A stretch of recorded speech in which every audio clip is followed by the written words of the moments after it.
नमस्कार दोस्तों, आज हम आपको लेकर चलेंगे पृथ्वी के अद्भुत प्राकृतिक संसार में, जहां प्रकृति ने अपने रंग और जीवों की विविधता से इस धरती को सजाया है।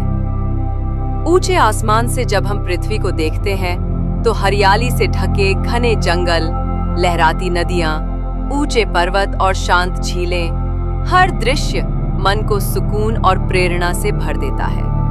आइए जानते हैं हमारे चारों ओर की इस खूबसूरत दुनिया और उसमें बसे वन्य जीवों के बारे में। जंगल, धरती के फेफड़े। धरती का लगभग 1/3 हिस्सा जंगलों से ढका है। ये जंगल केवल पेड़ पौधों का समूह नहीं, बल्कि जीव जंतुओं का घर भी है। यहाँ पक्षी, बंदर, कीट और असंख्य जीव जंतु मिलकर एक संतुलित पारिस्थितिकी तंत्र बनाते हैं। इन जंगलों के कारण हमें साफ हवा, बारिश और स्वस्थ मिट्टी मिलती है। लेकिन आज तेजी से कट रहे जंगलों की वजह से कई प्रजातियां खतरे में हैं। अगर हमें अपनी पृथ्वी को स्वस्थ रखना है तो हमें जंगलों का संरक्षण करना होगा। नदियां, झीलें और ताजे पानी के संसाधन। नदियां और झीलें जीवनदायिनी हैं। ये न सिर्फ इंसानों बल्कि पक्षियों, मछलियों और दूसरे जानवरों के लिए भी जरूरी है। नदियां पहाड़ों से निकलती हैं, पूरे मैदानों को सींचती हैं और अंत में समुद्र में मिल जाती हैं। दुर्भाग्यवश पानी के इन स्रोतों में प्रदूषण और अत्यधिक दोहन के कारण यहाँ की जैव विविधता पर संकट मंडरा रहा है। पिछले 50 वर्षों में ताजे पानी के जीवों की 85% आबादी कम हो चुकी है, जो एक चिंता का विषय है। पर्वत और घाटियां। पर्वत पृथ्वी के प्राकृतिक स्तंभ है। ये बर्फ और पानी का भंडार होते हैं और दुनिया की आधी आबादी को पानी देते हैं। ऊंचे पहाड़ों पर मौसम और जीवन का स्वरूप बाकी जगहों से बिल्कुल अलग होता है। घाटियों में पौधों और जानवरों की विविधता देखने को मिलती है। ये क्षेत्र खास तौर पर इसलिए भी अनमोल है क्योंकि यहाँ कई दुर्लभ प्रजातियां पाई जाती हैं, जो सिर्फ इन्हीं जगहों पर जीवित रह सकती हैं। वन्य जीवन, विविधता और संकट।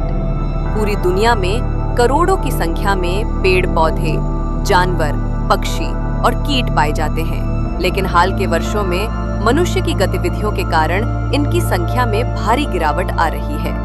आज धरती पर जितने भी बड़े स्तनधारी जीव हैं, उनमें सिर्फ 4% ही जंगली जीव हैं। शेष इंसान और पालतू जानवर हैं। विविधता बनाए रखने के लिए सभी जीवों की भूमिका अहम है। जब एक प्रजाति विलुप्त होती है, तब पूरा पारिस्थितिकी तंत्र असंतुलित हो जाता है। संरक्षण का महत्व। वन्यजीव और प्रकृति के बिना जीवन की कल्पना अधूरी है। पेड़ हमें ऑक्सीजन देते हैं, पक्षी और कीट परागण करते हैं, मछलियां और पानी के अन्य जीव हमारी जलवायु को संतुलित रखते हैं। जंगल, नदियां, पर्वत, ऑल नेचुरल रिसोर्सेज हमारे जीवन के आधार हैं। आज जरूरत है कि हम सब मिलकर प्रकृति और वन्य जीवों की रक्षा करें। जंगलों को कटने से बचाएं, जल स्रोतों को स्वच्छ रखें, पौधारोपण करें, अवैध शिकार और तस्करी को रोकें, बच्चों को प्रकृति के प्रति जागरूक करें। प्रेरणादायक संदेश एवं आह्वान। कल्पना कीजिए, अगर हम सब मिलकर अपनी प्रकृति की रक्षा करें तो आने वाली पीढ़ियों के लिए एक सुंदर, हरी भरी और समृद्ध पृथ्वी छोड़ सकते हैं। हमारी छोटी छोटी कोशिशें, जैसे प्लास्टिक कम इस्तेमाल करना, स्थानीय और टिकाऊ उत्पादों का चयन करना, वन्य जीव संरक्षण संगठनों को समर्थन देना, काफी बड़ा असर डाल सकती है। आइए आज ही संकल्प लें, प्रकृति का सम्मान करें, वन्य जीवों की रक्षा करें और अपने आसपास के पर्यावरण को स्वच्छ व सुरक्षित रखें। यही हमारी असली जिम्मेदारी है। प्रकृति बचाओ, भविष्य संवारो।